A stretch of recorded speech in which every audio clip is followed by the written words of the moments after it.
भारत के नक्शे को ध्यान से देखिए। यहाँ एक बेहद पतली सी जमीन की पट्टी है, मात्र 22 किलोमीटर चौड़ी। लेकिन यही 22 किलोमीटर पूरे उत्तर पूर्व भारत को बाकी देश से जोड़ती है। अगर किसी दिन यह इलाका बंद हो जाए तो क्या होगा? क्या सच में भारत के सातों उत्तर पूर्वी राज्य देश से कट सकते हैं? आज हम बात करेंगे सिलीगुड़ी कॉरिडोर की, जिसे दुनिया इंडिया का चिकन नेक के नाम से जानती है।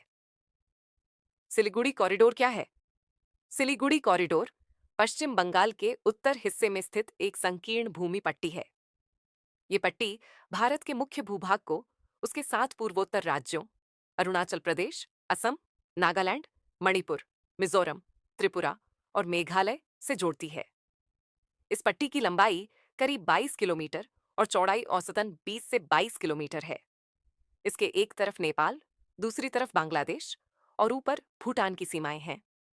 यानी 3 देशों के बीच फंसा भारत का सबसे संवेदनशील हिस्सा। इसी रास्ते से सेना, व्यापारिक माल और उत्तर पूर्व के लोगों की आवाजाही होती है।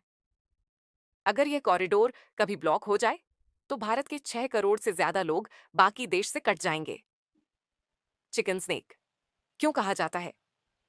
अगर आप भारत का नक्शा ऊपर से देखें तो यह जगह एक मुर्गी की गर्दन जैसी लगती है।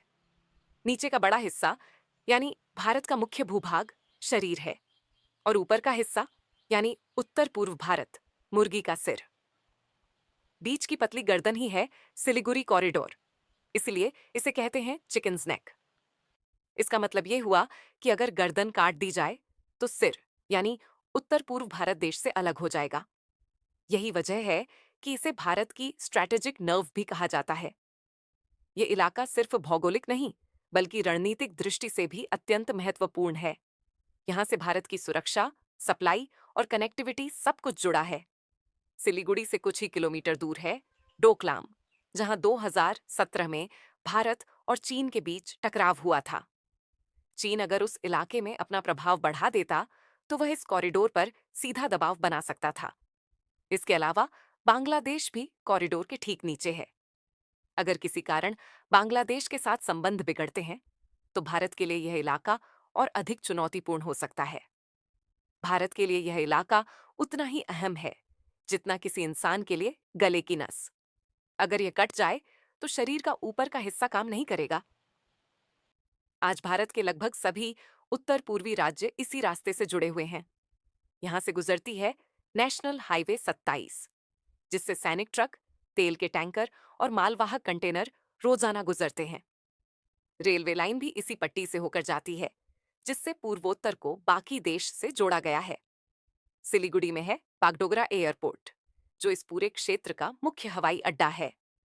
कहा जाता है अगर सिलीगुड़ी कॉरिडोर ठप हो गया तो उत्तर पूर्व भारत ठहर जाएगा। लेकिन इतनी अहमियत के बावजूद यह इलाका कई चुनौतियों से घिरा है। यहाँ की आबादी लगातार बढ़ रही है, ट्रैफिक और परिवहन पर भारी दबाव है, भौगोलिक स्थिति जटिल है, हर तरफ पहाड़, नदियां और सीमाएं। भारत को डर है कि किसी युद्ध या राजनीतिक संकट की स्थिति में चीन या कोई अन्य ताकत इस क्षेत्र को निशाना बना सकता है।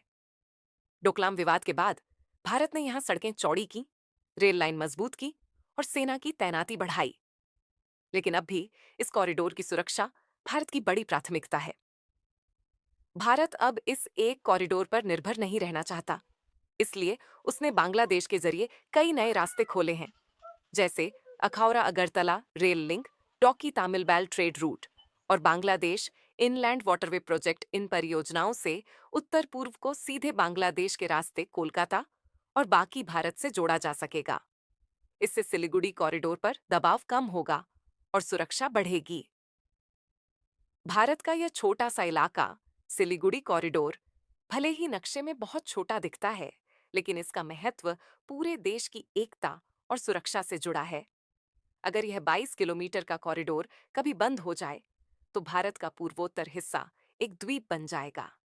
इसीलिए भारत के लिए यह सिर्फ एक सड़क या भूभाग नहीं, बल्कि नेशंस लाइफलाइन है।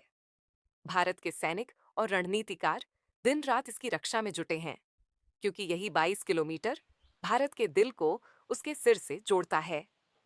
अगर आपको यह वीडियो जानकारीपूर्ण लगा तो लाइक करें, शेयर करें और चैनल को सब्सक्राइब करें ताकि ऐसे ही भारत के रणनीतिक रहस्यों की कहानियां आप तक पहुंचती रहें। जय हिंद।